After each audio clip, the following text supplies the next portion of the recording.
banks to reside in that comfort zone of the large corporates is going to diminish.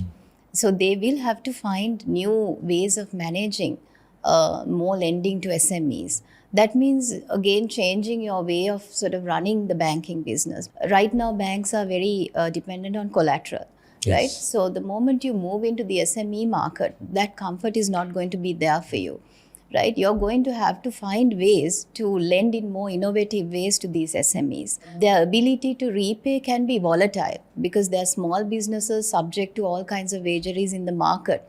So you have to take into account that volatility, the ups and downs that SMEs go through, the need to nurture them to grow to the next level. So banks are going to have to work really hard to understand their new set of customers.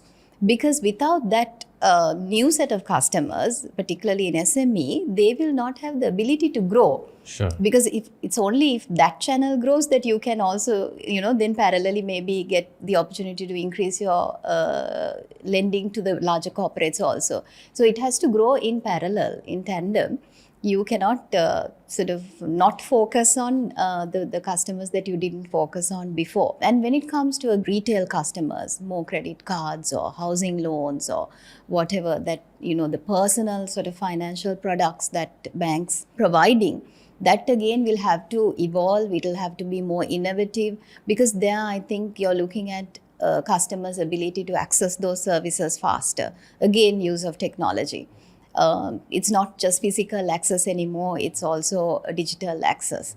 So you have to invest in all that. You have to also ensure that your service levels are up to date, that you can monitor cash flows. So the monitoring mechanism also will become more important because you have to, again, without relying on the comfort of collateral, be able to figure out how these SME businesses are going to produce their cash flows and monitor their performance so that you can recover your loans.